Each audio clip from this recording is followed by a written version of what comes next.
다리오가 자기의 뜻대로 고관 120명을 세워 전국을 통치하게 하고 또 그들 위에 총리 셋을 두었으니 다니엘이 그 중에 하나이라.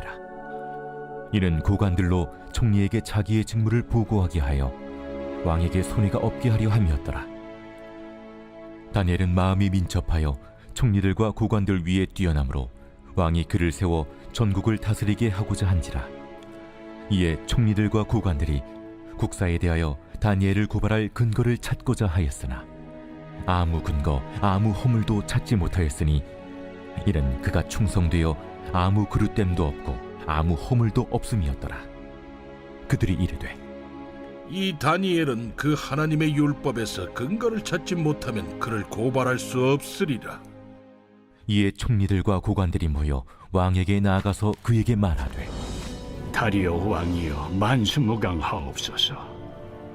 나라의 모든 총리와 지사와 총독과 법관과 관원이 의논하고 왕에게 한 법률을 세우며 한 금령을 정하실 것을 구하나이다. 왕이여, 그것은 곧 이제부터 30일 동안에 누구든지 왕 외에 어떤 신에게나 사람에게 무엇을 구하면 사자굴에 던져넣기로 한 것이니이다. 그런즉 왕이여, 원하건대 금령을 세우시고 그 조서에 왕의 도장을 찍어 메대와 바사에 고치지 아니하는 규례를 따라 그것을 다시 고치지 못하게 하옵소서. 이에 다리오 왕이 조서에 왕의 도장을 찍어 금령을 내니라. 다니엘이 이 조서에 왕의 도장이 찍힌 것을 알고도 자기 집에 돌아가서는 윗방에 올라가 예루살렘으로 향한 창문을 열고 전에 하던 대로 하루 3번씩 무릎을 꿇고 기도하며 그의 하나님께 감사하였더라.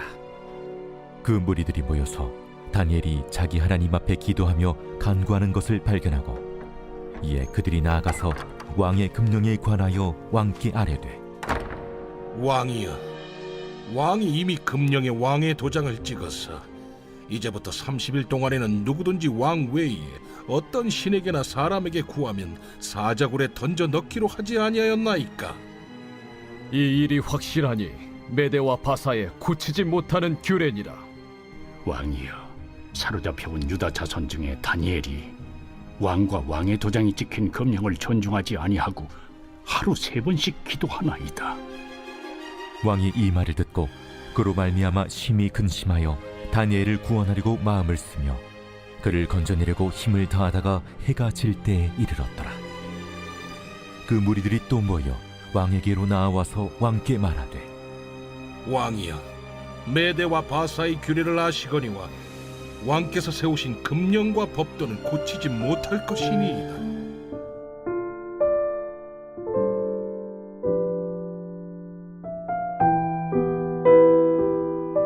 샬롬. 프랑스 신학자 자크 엘릴은 이런 말을 했습니다.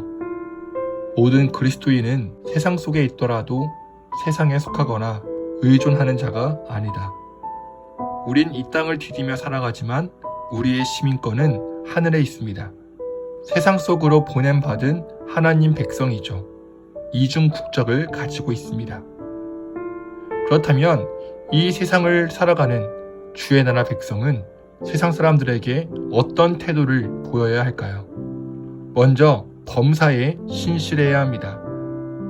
오늘 말씀에 등장하는 다리오는 바벨론을 정복한 메대의 왕인데요. 그는 다니엘을 그 나라의 총리로 임명합니다.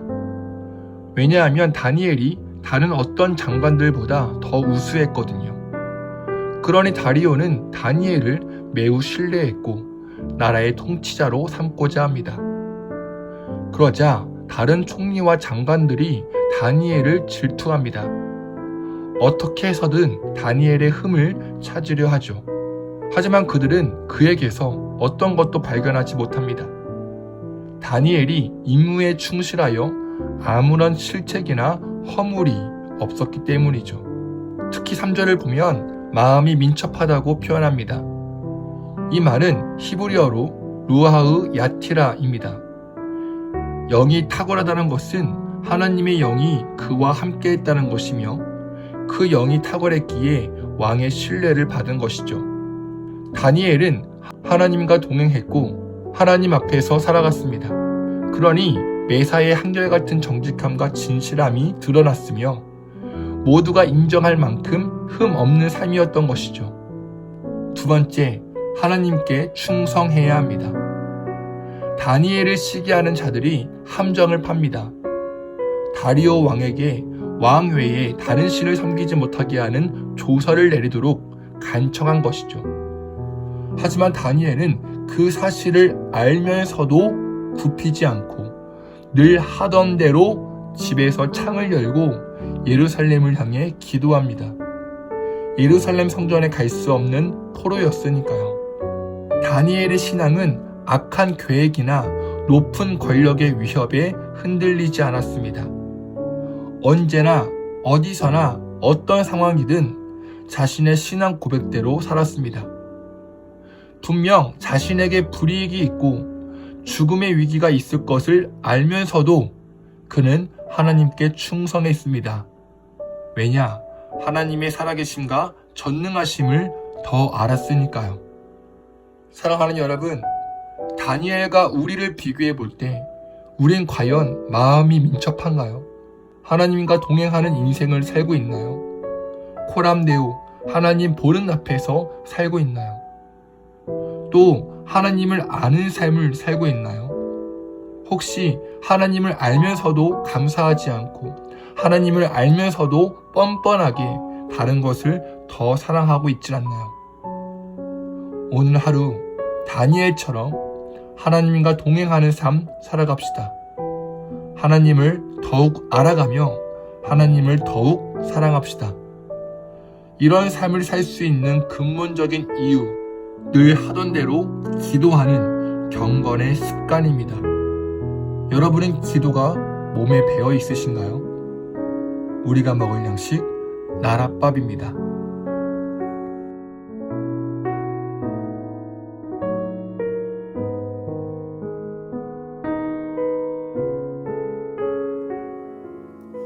주의 얼굴을 바라봅니다. 두 손을 들고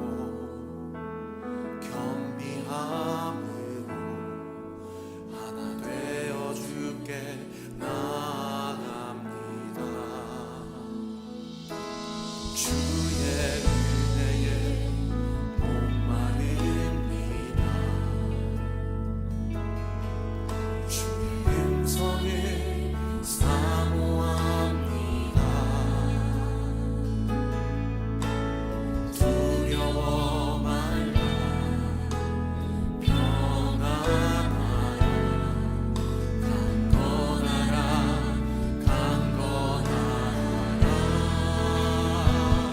하늘의 문 열어주소서. 주의 긍휼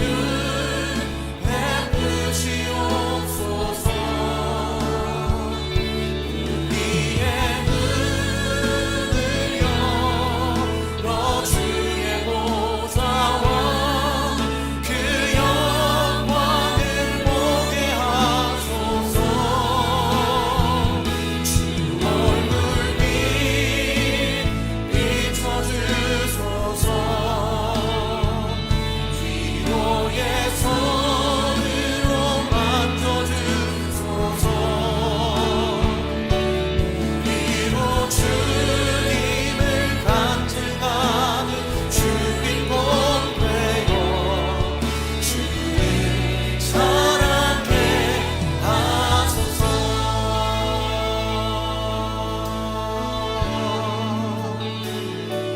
주의 보좌로 나아갑니다. 주의 얼굴을 바라봅니다. 두 손을 들고요.